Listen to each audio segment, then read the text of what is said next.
Good evening, Angela Pearman with ABC National News. Thousands of troops are deployed across the Indonesian capital of Jakarta tonight, where widespread rioting has followed a police raid on an opposition party's headquarters.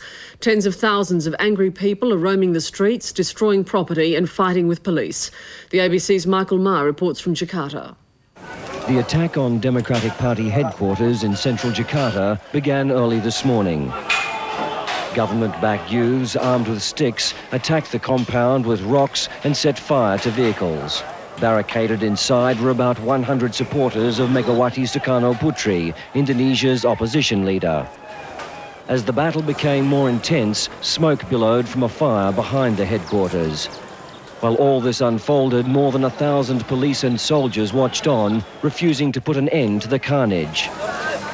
Despite the ferocity of the attack, Megawati's supporters at first managed to hold their ground. But after a lull, their attackers regrouped and returned with the full backing of riot police. This time, the compound's walls were easily breached. Using brute force, the one-month-old occupation of Democratic Party headquarters was quickly brought to an end. Scores of those who'd sworn to fight to the death were beaten and detained. The injured were carried from the headquarters on stretchers, and those arrested were rounded up and ordered into trucks. The military's attack against Megawati supporters comes as no surprise. For days now, senior generals have been warning that their patience was wearing thin and that they'd soon move to expel the demonstrators. For hours after the attack, a city block remained cordoned off by the security forces. Crowds gathered to watch and some to show their support for Megawati Sukarno Putri, the woman her supporters hail as the leader of the country's pro-democracy movement. The International Olympic Committee says the Atlanta Games will go on despite a bomb blast that killed 2 people. The FBI says another 110 people were injured. The explosive device had been found by a technician at a Games entertainment venue, but went off as the area was being cleared. 2 more devices were found nearby.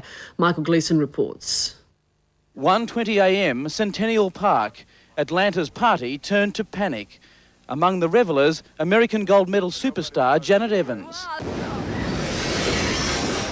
At first, many thought it was a pyrotechnic display associated with the rock band on stage.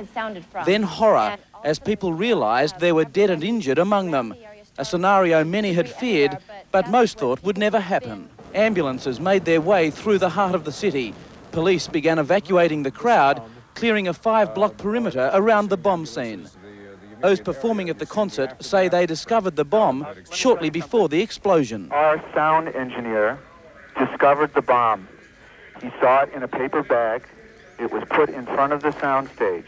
2,000 explosives experts descended on the park. Unconfirmed reports said 3 other unexploded bombs had been found on the 10-hectare site. High-level talks between Australia and the United States have ended in Sydney with a joint declaration emphasising the strength of the partnership. Australians have also been granted visa-free travel to America. And in a further step to revitalise the alliance, John Howard has ordered a review of the entire relationship. By late morning, the principals emerged with a security declaration for the 21st century that affirms the validity and importance of our 45-year-old alliance. And the US Secretary of State announced a visa waiver. I know it will come as good news to Australians who are coming to the United States, either for business or for tourism, that they no longer need to get a visa if they're coming for 90 days or less. The move rewarding a push by Canberra to replace visas into Australia with an electronic travel authority. And just in case the message wasn't already clear, John Howard has ordered a review of all US links to further enhance relations. The man convicted of killing 7 backpackers says he'll appeal against the court decision. The jury took almost 3 days to find 51-year-old Ivan Milat guilty of the murders in the Belanglo State Forest south of Sydney between 1989 and 1992. Handing down the sentence of life imprisonment, Justice Hunt said that in his view, Milat had not acted alone. For 4 months, spectators queued outside Sydney's Supreme Court to see the trial of a man the judge said had killed for killing's sake. Today, the former road worker was found guilty of all 7 murders and attempted kidnapping. Justice Hunt agreeing with the Crown that Milat must have had an accomplice. I think there's a clear message there for all backpackers. It isn't as safe as they think it is. Just days ago, the trial was in danger of being aborted. after a juror received death threats over the phone. Justice Hunt raising the possibility the caller was a Malat brother. The juror was dismissed and the trial continued. Since March, the jurors have heard how the backpackers were all murdered in the Belanglo State Forest. The man with a fascination for guns shot some victims and ferociously stabbed others.